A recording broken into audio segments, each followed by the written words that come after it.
You know that feeling when you walk into a room and immediately forget why you're there?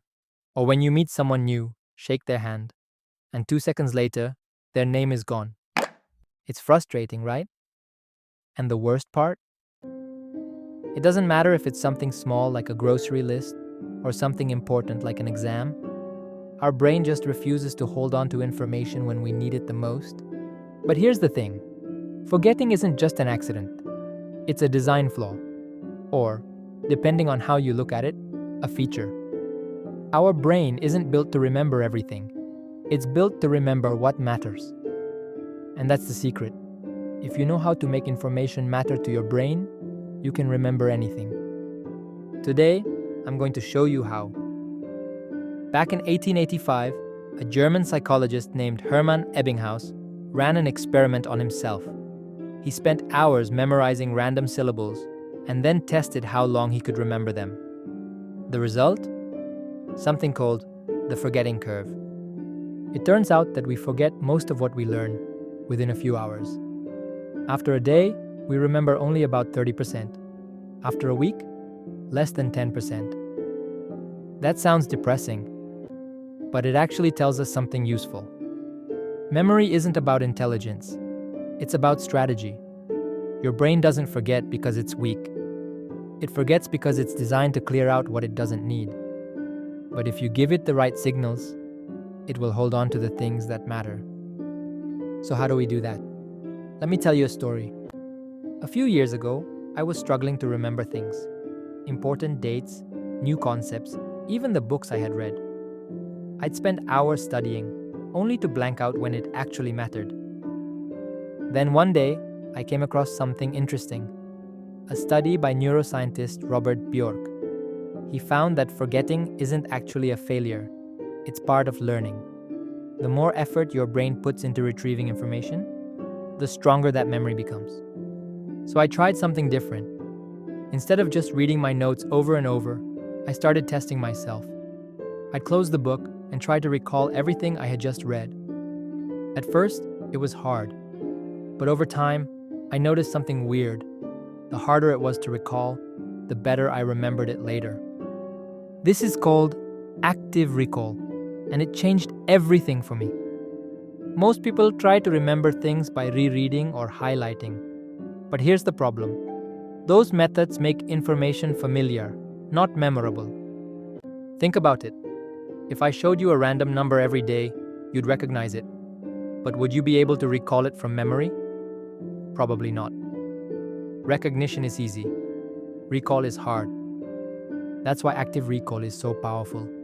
Instead of just looking at information, you force your brain to generate it from scratch. And when your brain struggles, it gets stronger. If you're studying for an exam, don't just read your notes. Close the book and ask yourself, what do I remember? Then check your answer.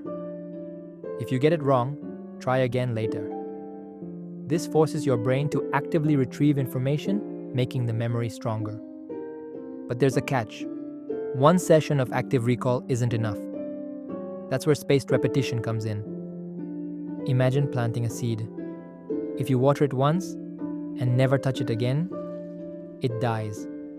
But if you water it at just the right times, it grows into something permanent. Memory works the same way. Spaced repetition is a technique where you review information at specific intervals, not too soon, not too late. Research shows that the best time to review something is right before you forget it. That way, your brain is forced to work harder to recall it, making the memory stronger.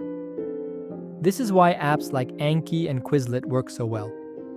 They use an algorithm to predict when you're about to forget something and remind you at the perfect time. But you don't need an app to do this. You can create your own system. Day 1. Learn something new. Test yourself immediately. Day 2. Test yourself again. Day 4. Test again. Day 7. Test again. Day 14, 30, 60. Keep reviewing at longer intervals. Each time you review, the information sticks longer, until eventually, you don't need to review it at all.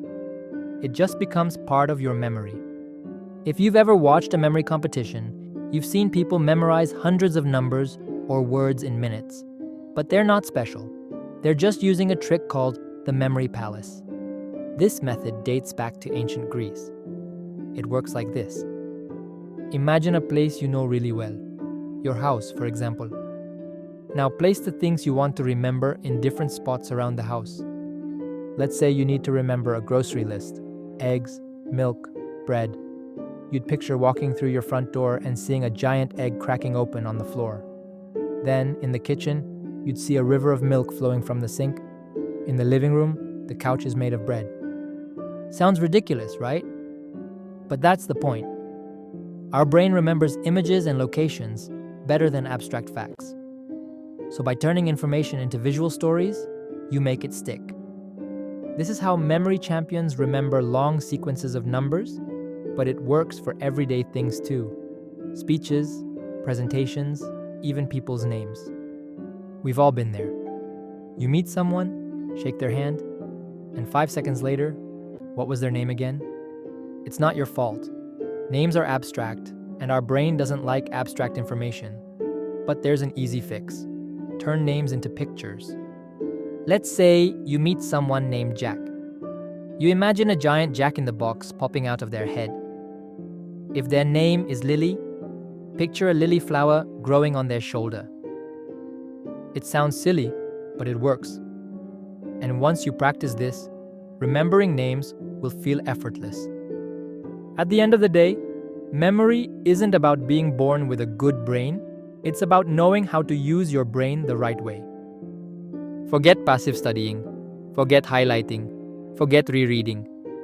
Instead, use active recall to force your brain to retrieve information. Use spaced repetition to make it stick. Use the memory palace to store complex information. And use visual associations to remember names effortlessly. You don't have to accept forgetting as part of life.